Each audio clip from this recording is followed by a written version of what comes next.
अस्सलाम वालेकुम नाज़रीन, मैं हूं वसीम अली और आप देख रहे हैं Waseem Ali official YouTube channel. नाज़रीन, दो बड़ी अहम किस्म की डेवलपमेंट्स हैं जिसके ऊपर आज के व्लॉग के अंदर आपके साथ डिस्कस करूंगा। एक तो ये है कि पंजाब के अंदर मुस्लिम लीग नून ने टिकट्स के जो है वो फैसला कर लिया, टिकट्स की अनाउंसमेंट कर ली है कि किसको टिकट मिलेगा किसको नहीं। लेकिन यहाँ पे मुस्लिम लीग नून को बड़ी रेजिस्टेंस का सामना है क्योंकि बड़े बड़े लीगी वो बुर्ज हैं जिनको अभी तक मुस्लिम लीग नून ने टिकट नहीं जारी किया है। और पंजाब के अंदर इस्तेकाम पाकिस्तान और काफ लीग के लिए मुस्लिम लीग नून ने मैदान खुला छोड़ दिया, जिसकी वजह से मुस्लिम नून के जो अपने कैंडिडेट से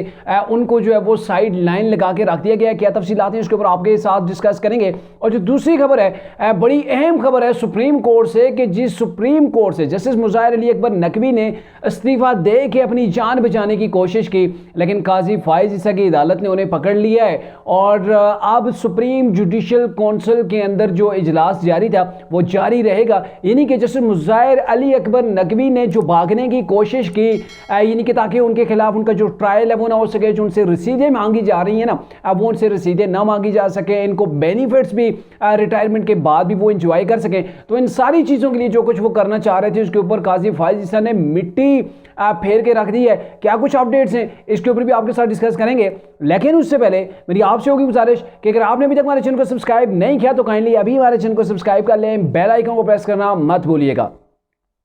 नाज़रीन, पहले बात कर लेते हैं जस्टिस मुज़ाहिर अली अकबर नकवी के खिलाफ जो सुप्रीम जुडिशल काउंसिल की कार्रवाई थी उसके हवाले से कि चूंकि जो जस्टिस मुज़ाहिर अली अकबर नकवी वो समझ रहे थे कि शायद यहाँ से मैं इस्तीफा दे दूंगा, जो माजी के अंदर जो कुछ होता रहा है तो मेरी खलासी हो जाएगी, मेरी जान बच जाएगी। और उल्टा मैं सुप्रीम कोर्ट को कहूँगा कि इससे मुझे इंसाफ की कोई उम्मीद नहीं है। लेकिन काजी फाइज ईसा ने कहा ना ना ना काका, ऐसे नहीं चलेगा, ये काजी फाइज ईसा की अदालत है और यहाँ पे इंसाफ हो के रहेगा। और क्या कुछ हुआ, आज इसकी समाअत हुई तो आपको सबसे बड़ी हैरान कुन किस्म की खबर दें कि वो जज जो सुप्रीम कोर्ट का जिसने जस्टिस मुज़ाहिर अली अकबर नकवी के हक़ के अंदर एक नोट भी लिखा था, वो जज आज वहाँ से उठ गया। वो आज मतलब इस कार्रवाई के अंदर सुप्रीम जुडिशल काउंसिल की जो कार्रवाई थी इसके अंदर वो शामिल नहीं हुआ। और वो हैं जी जो तरीके इंसाफ के जो हम ख्याल जिनको कहा जा रहा था पहले किसी दौर के अंदर, या बंदियाल ग्रुप के जस्टिस एजाजुल एहसन साहब जो कि एक ग्रुप जो है वो ग्रुप बंदी की हुई थी सुप्रीम कोर्ट के अंदर, और जस्टिस मुज़ाहिर अली अकबर नकवी, जस्टिस एजाजुल एहसन थे, जस्टिस बंदियाल थे, चीफ जस्टिस सबका जो थे बंदियाल थे, तो इनके वाले से एक तासर पाया जाता था कि ये ग्रुप है। और जस्टिस एजाजुल एहसन ने मुज़ाहिर अली अकबर नकवी के खिलाफ जो रेफरेंस आगे ये जो बढ़ रहा था सुप्रीम जुडिशल काउंसिल की जो कार्रवाई थी इसके अंदर उन्होंने शिरकत नहीं की, यहाँ से उन्होंने कर लिया जी माजरत। और उनकी माजरत के बाद आ गए जी जस्टिस मंसूर अली शाह। चूंकि प्रोटोकॉल के लिहाज से यही होता है कि जो सबसे सीनियर होता है तो फिर उसी को बुलाया जाता है। अगर कोई जज जो है वो इस जुडिशल काउंसिल की कार्रवाई के अंदर ना बैठना चाहे तो जस्टिस मंसूर अली शाह जो है वो आज सुप्रीम कोर्ट की जुडिशल काउंसिल की जो कार्रवाई थी इसके अंदर बैठे हैं और मामलात तय पाए हैं। और ये तय पाए हैं कि क्या ऐसे हालत के अंदर जब सुप्रीम जुडिशल काउंसिल जो है वो कार्रवाई का आगाज़ कर दे, आगाज़ के बाद फ्रीकैन को जो है वो नोटिस जारी कर दिए जाएं और नोटिस जारी होने के साथ साथ गवान का रिकॉर्ड जो है वो तलब कर लिया जाए, मतलब उनको बुलाया जाए कि आएँ आप रिकॉर्ड जो अपने बयानात जो है वो रिकॉर्ड करवाएं। और जज जिसके खिलाफ जो है वो ये इल्ज़ामात हों, जिसके खिलाफ संगीन किस्म के इल्ज़ामात हों, वो भी अपनी तरफ से वो जवाब भी जमा करा चुका हो और फिर उसके बाद इसके ऊपर वक्त भी मान चुका हो, तो ऐसी हालत के अंदर अगर वो इस्तीफा देता है तो क्या सुप्रीम जुडिशल काउंसिल को का दायरा इख्तियार बनता है कि वो इस कार्रवाई को आगे बढ़ाए या यहाँ पर इस कार्रवाई को ख़त्म करे। तो इसी के हवाले से जो attorney general of Pakistan Mansoor Ali Khan है उनको बुलाया गया तो फिर उन्होंने अपने दलाइल वगैरह दिए कि भाई आर्टिकल की फलां शिकें इसके तहत तो आपको ये कार्रवाई आगे बढ़ानी पड़ेगी, क्योंकि सुप्रीम जुडिशल काउंसिल ज़ाहिर है इस कौम के पैसे इसके ऊपर लगे हुए हैं, कौम का पैसा ज़ाया होता है। इतना वक्त जो है वो ऑलरेडी सुप्रीम जुडिशल काउंसिल ने ले लिया, इतनी तहकीकात हो चुकी हैं, यहाँ पे मामलात फाइंडिंग तक पहुंच गए हैं कि आया जैसे मुज़ाहिर अली अकबर नकवी जो है वो गिल्टी हैं, उनके ऊपर जो इल्ज़ामात हैं वो दुरुस्त हैं या गलत हैं। और अगर उनके खिलाफ इल्ज़ामात दुरुस्त होते हैं तो उनके खिलाफ कार्रवाई होनी चाहिए, एक्शन होना चाहिए। और अगर उनके खिलाफ इल्ज़ामात गलत हैं तो वो फरीक़ैन जिन्होंने इनके खिलाफ जो है वो दरख्वास्तें दी हुई हैं, जिन्होंने शिकायत दर्ज की हुई हैं, तो उनको जो है वो सज़ा दी जाए। और आज एक फरीक वहाँ पे मौजूद था और उनको सुप्रीम जुडिशल काउंसिल की जानब से कहा गया कि अगर इल्ज़ामात आपके झूठे निकले तो आपको पता है ना आपके साथ क्या होगा, आपको इस चीज़ की सज़ा मिलेगी, आपको इस चीज़ की सज़ा मिलेगी। तो उन्होंने कहा जी हाँ हम इस चीज़ को जानते हैं और हम जो है वो अपनी बात के ऊपर आज भी कायम हैं। लेकिन जस्टिस मुज़ाहिर अली अकबर नकवी की जानब से ना तो उनके वकील जो है वो आज पेश हुए, ना वो खुद इस जुडिशल काउंसिल की कार्रवाई थी उसके अंदर पेश हुए, ना ही उनका कोई लवाकिन में से जो है वो इसके अंदर पेश हुआ। कहने का मतलब ये है कि जिस बारीकी के साथ वो चाल के साथ निकलना चाह रहे थे कि मेरे खिलाफ रेफरेंस जो है वो सुप्रीम जुडिशल की कार्रवाई जो है वो यहाँ पर ही खत्म हो जाएगी, तो उसने वहाँ पे ख़त्म नहीं होना बल्कि आगे बढ़ना है। और अब कल देखा जाएगा कि जस्टिस मुज़ाहिर अली अकबर नकवी के खिलाफ क्या कुछ आगे बढ़ता है। उनको तलब किया जाएगा, उनको सुना भी जाएगा, उनको सुनने का मौका भी दिया जाएगा कि आप आएँ यहाँ पर, आप क्या कहना चाहते हैं, अपनी सफाई के अंदर जो कुछ कहना चाहते हैं वो कहें, लेकिन आपको आप भागने का मौका नहीं मिलेगा। और मेरे ख्याल में ये जजेस की अकाउंटेबिलिटी होनी चाहिए कि भाई आपके खिलाफ अगर शिकायत हैं, आप देखें ना काजी फाइज ईसा थे, उनके खिलाफ जब वो सदारती रेफरेंस मूव किया हुआ था उसके बावजूद भी उनकी फैमिली ने ट्रायल दिया, वो सुप्रीम कोर्ट से सर उठा के निकले, वहाँ से उनको कामयाबी मिली। और ये भी तो जज हैं, सुप्रीम कोर्ट के जज हैं, तो इनको भी अपना दिफा करना चाहिए, यहाँ से ऐसे उन्हें दुड़की लगा के भागना नहीं चाहिए था। और इसके अलावा शौकत अजीज सिद्दीकी हैं, इस्लामाबाद हाई कोर्ट के जज थे,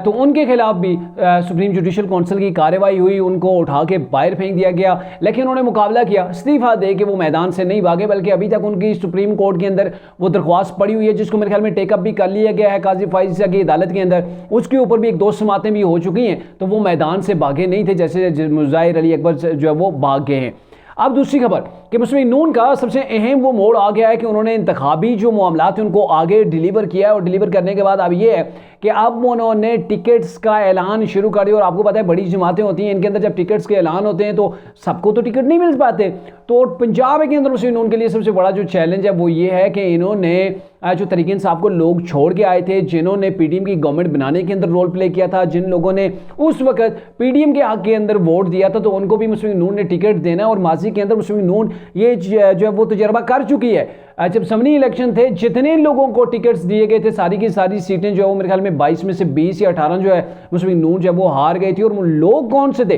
टिकट शेयर का था, लोग तरीके इंसाफ को छोड़कर आने वाले थे।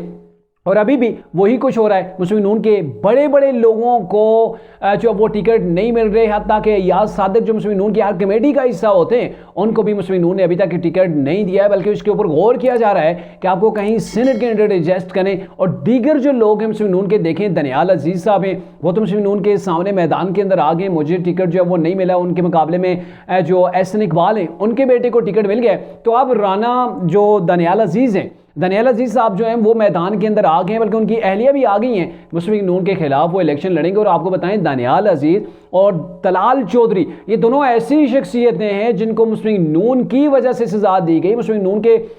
खिलाफ जो फैसले कोर्ट से आते थे तो इन लोगों ने कोर्ट्स के ऊपर तनकीद की और तनकीद का निशाना उन्हें बनाया, तो उसकी वजह से इनको नाअहली का सामना करना पड़ा। ये वो लोग हैं जिन्होंने पार्टी के लिए कुर्बानियां दी, 2 इलेक्शन नहीं लड़े, लेकिन इस इलेक्शन के अंदर भी पार्टी ने इनको नज़रअंदाज कर दिया है। और अब तक की जो इतलात आ रही हैं, जहाँ जहाँ टिकट्स दिए गए तो तलाल चौधरी को भी टिकट जो है वो नहीं मिला है, उनके मुकाबले के अंदर वो दूसरे जो इताद चल रहा है नवाब पता नहीं कौन से शेर वसीर साहब हैं, उनको जो वो टिकट दिए जाने के ज़्यादा चांसेस हैं। लेकिन अगर ऐसा मुस्लिम नून करती है तो फिर देखेंगे नून का जो वोटर है, जिन्होंने देखा है कि किस किस कायद ने मारे खाई हैं, कौन कौन से उनके लीडर ने मारे खाई हैं, पार्टी के साथ डट के खड़ा रहा है, अभी अगर उसको टिकट नहीं मिलता तो मेरे ख्याल में डेफिनेटली इन लोगों को मुस्लिम नून का वोट नहीं पड़ेगा, इन लोगों को मुस्लिम नून का कतन वोट नहीं पड़ेगा। और आपको बताएं NA47 इस्लामाबाद से मुस्लिम नून ने अपनी सीट क्लियर खाली छोड़ दी है। यहाँ पे आमिर कियानी जो तरीके इंसाफ को छोड़ के IPP के अंदर आए थे, यानी कि इस्तेकाम पाकिस्तान पार्टी के अंदर आए थे, उनके हक के अंदर मुस्लिम नून ने अपना कैंडिडेट मैदान के अंदर नहीं उतारा है। तो देख लें, अंदाज़ा लगाएं, वो आमिर कियानी जिसने अद्वियात के अंदर पाकिस्तान को अरबों रुपए का चूना लगाया था, उसके खातर मुस्लिम नून इस्लामाबाद की सबसे अहम सीट के ऊपर अपने कैंडिडेट को नहीं उतार रही है। NA88 खुशाब से जो है वो एक गुल हसन साहब हैं, उनको उतारा गया है IPP की जानब से, वहाँ पर भी मुस्लिम नून जो है वो खामोश बैठी, उन्होंने अपना खिलाड़ी जो है मैदान के अंदर नहीं उतारा है। NA143 साहिवाल से नुमान लंगड़ियाल के लिए मुस्लिम नून ने अपना जो है वो उम्मीदवार मैदान के अंदर नहीं उतारा है। और सबसे अहम रावलपिंडी की जो सीट है NA54 है, गुलाम सरवर के मुकाबले के अंदर मुस्लिम नून ने अपना कोई कैंडिडेट नहीं उतारा है। बड़ी अहम ये सीट है। और आपको ये बताएं, वो गुलाम सरवर है जिसने पाकिस्तान की मैशत को अरबों रुपए का चूना लगाया था, जिसके एक स्टेटमेंट कि पाकिस्तान के जो पायलट हैं वो ट्रेंड नहीं है, ये वज़ीर हवाबाजी हुआ करते थे तरीके इंसाफ के दौर के अंदर। अब उनके लिए मुस्लिम नून अपना कैंडिडेट रावलपिंडी NA54 के अंदर जो है वो नहीं उतार रही है। NA117 जो है लाहौर से अलीम खान जो वो सदर है मेरे ख्याल में IPP के, उनको वो मैदान के अंदर उतरने, उनके सामने मुस्लिम लीग नून अपना कैंडिडेट नहीं लाएगी। NA128 लाहौर से ऊन चौधरी, और जबकि जो अपना हलका है जो इनके जहांगीर तरीन का, जो कि चेयरमैन है IPP के, तो उनका जो लोथरंग के अंदर अपना हलका है वो बासित है कि वहाँ से वो इलेक्शन लड़े। मुस्लिम लीग नून उनसे रिक्वेस्ट करिए कि आप लोथरंग के बजाय मुल्तान के अंदर आ जाएं। तो मे भी जो जहांगीर तरीन ने फैसला किया है कि वो लोथरा के हल्के के अंदर जो है वो इंतखाब वहाँ से ही लड़ेंगे, और मुस्लिम लीग नून डेफिनेटली वहाँ से भी अपना कैंडिडेट नहीं उतारेगी। इसके अलावा यानी कि टोटल 7 हल्के कौमी असम्बली के छोड़ दिए गए, खाली 11 जो है वो सूबाई असम्बली के, 11 में से NA64 सालिक हुसैन के लिए, PP32 वो भी सालिक हुसैन जो चौधरी शुजात हुसैन के बेटे हैं, और PP31 सालिक हुसैन के दूसरे बेटे के लिए छोड़ दिए गए। ऐसे दीगर भी हल्के हैं जो कि इनके लिए कौफ लीग के लिए छोड़ दिए गए हैं। तो ये देख लें कि मुस्लिम लीग नून अगर ऐसा पत्ते खेलती है, ऐसी ट्राई करती है, तो मेरे ख्याल में ज़मीनी इलेक्शन से इन्हें सीखना चाहिए था कि आप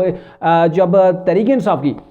बुरी हालत की हुई थी, उस बुरी हालत के बावजूद भी तहरीक इंसाफ पंजाब से कैसे सीटें ले गई थी, जब इन्होंने इन्हीं लोगों को टिकट जारी किए थे। तो अब मुस्लिम लीग नून इनसे इत्तेहाद करके